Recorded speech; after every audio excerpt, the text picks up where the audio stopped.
Hi babies, welcome back to Monday's episode. I'm your host, Miranda, aka Pleasurebhabiee. Welcome to my channel where I bring to you every single Monday at 8 p.m. Central Time, the taboo topic of the week.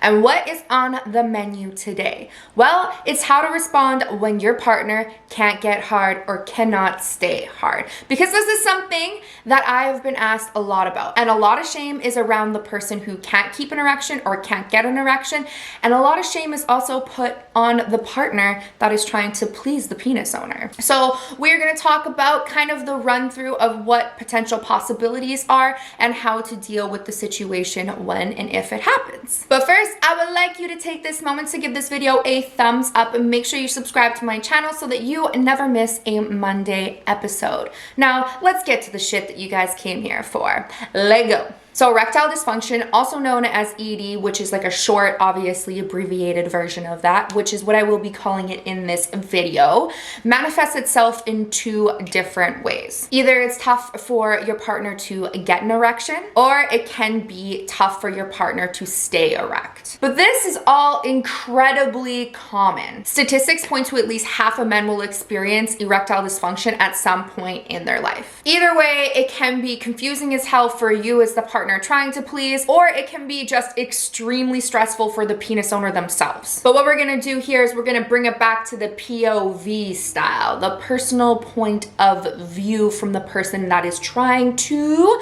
please and give pleasure to their penis owner, where we can learn how to respond in a compassionate way without shaming them or self-shaming ourselves. So I'm gonna give you 5 things to keep at the front forth of your brain so that you know how to respond when this stuff happens. So first things first, there might actually be a psychological component. When the penis owner's nervous system is overwhelmed and stressed, it tends to be a lot harder to be present in the body and get the blood flow to stay within the penis or even get to the penis in general. And a lot of the time it can come and surface through anxiety, the performance anxiety that I've talked about in multiple other videos, where you're like, oh my God, sex is going down. Am I gonna be able to perform? Especially if you've had problems with ED before, the question that's gonna run through their head is most likely going to be, am I going to be able to stay erect this whole time? Am I going to be able to get an erection? What is going on? All these different things that are manifesting into a just negative thought pattern of overthinking and overstressing. There might even be some discomfort in the lower pelvis region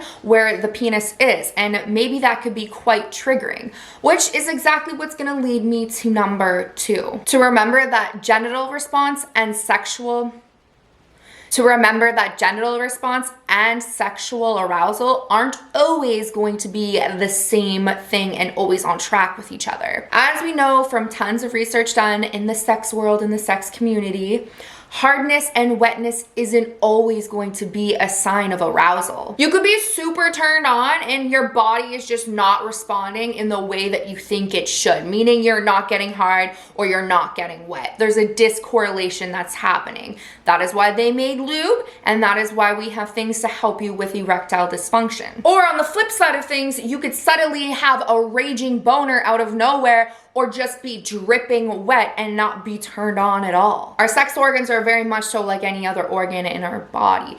Like our stomach, for instance. We might have just ate a large meal, but we start burping and we start feeling like, am I still hungry? Like, I don't know what's going on here. Our genitals are the exact same way. It's very complex, and A plus B equals C isn't always gonna be the case. Number 3 is gonna be opening up a line of communication to be able to talk about sex. After all, I always rant, I always rave about how communication is the golden ticket. We correlate a hard erect penis with masculinity and penetration and desire. But those are just mainstream culturally conditioned responses. Where if we open up the line of communication to talk about sex, we can actually strip through all of those conditions belief that you can only be masculine if you can sexually perform, because that's not necessarily the case. Sometimes it's about sharing the pleasure in the experience. Maybe your partner really enjoys giving you pleasure and that's what gets them going. Or maybe they just enjoy giving you pleasure and it's stimulating enough mentally that they can receive enough out of that. Or maybe it's switching it up, doing a light kind of power play exchange where they become the sub and you become the dom, or vice versa. Getting to the nitty gritty where you can be vulnerable in an okay way. Now, these are are all conversations that happen outside of the bedroom before you go into the bedroom. So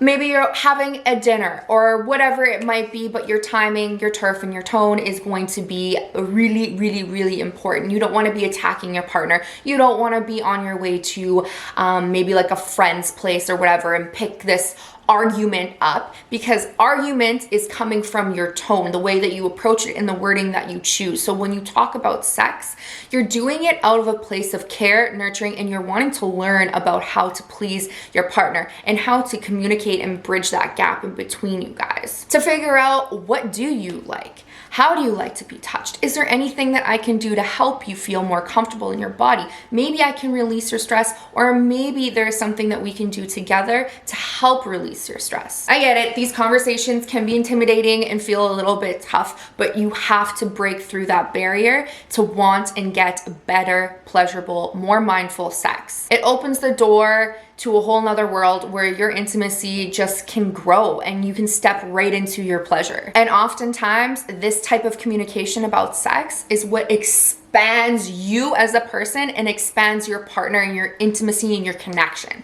So this is a conversation that definitely needs to be had. Number 4 is opening up different sexual possibilities. So maybe penetration just isn't on the menu for this evening or whenever it might be. Maybe it's something a little bit different. Maybe they want to give you pleasure, or maybe they respond better to oral, maybe some erotic massage. The point is, instead of pointing out something is wrong with them, we want to normalize that these things happen. And you can always suggest to do another activity, whether it is something sexual or whether maybe it's just cuddling up and watching a movie and giving them the aftercare that they need and making sure that they're in a good headspace. Or maybe they still want to please you. So you'd be like, so for an example, you could be like, oh, I was really wanting to do like oral tonight. Do you feel like you could give me pleasure? Are you in the space to do that?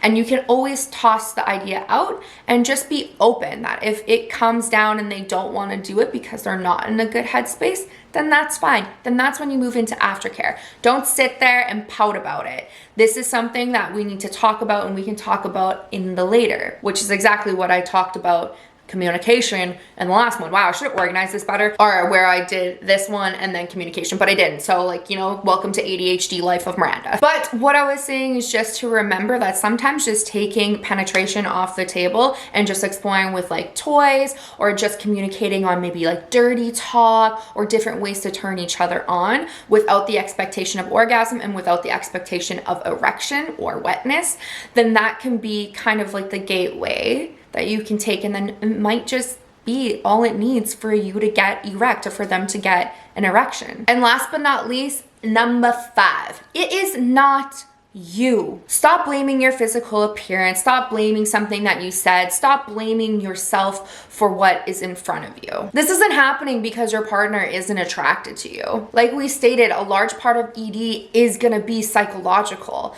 They're battling with their own thoughts in their head. And it could be physical too. Sometimes the veins in the penis aren't compressing hard enough down that they can't maintain the blood flow going into the penis. And the veins really don't give a fuck about how hot you are, what you wore, what you said, or anything like that, because it's veins. It's the body. The body is choosing what it wants to do. So don't be sitting there beating yourself up about how it's you, because it's not you, boo. It is not you. And by you telling your partner, is it me? Is it me? Is it me? You're stressing them out about it. It's not helping, because now they're upset that you're upset when they were already upset in the first place.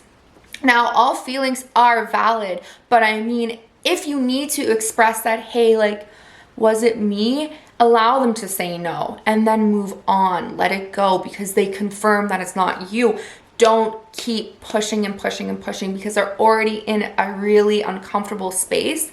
And by you sitting in that uncomfortableness with them isn't always going to be beneficial unless you know how to hold space for them properly. So I know this video was a little bit more different than my other ones, but I did kind of want to take this topic and bring it forward so that the other penis owners out there know that a large portion of men do suffer or do struggle with ED at some point in their life. So you might not need this video now, but you might need a video sometime in the future. And that is exactly why it is up here, and it will be left here, and you can always come back if the situation arises. Now, for my penis owners out there, if there's anything that helps you when you are in this moment, please drop it down in the comments below so you can help out the fellow penis owners. And the vulva owners out there, or the other penis owners that have been with a partner who has experienced this and done something that has helped them, and maybe it's something that I missed in this video, please feel free to drop them in the comments below. Now, if you haven't done so already, what are you waiting for? Like and subscribe to my channel. Head over to my Instagram and follow my socials because I will be posting a lot more on there as well. Now, if you want me to cover something, make sure you drop it in the comments below as well, because I am going to be looking for a new topic to talk about next Monday. But until then, I will see you babies later.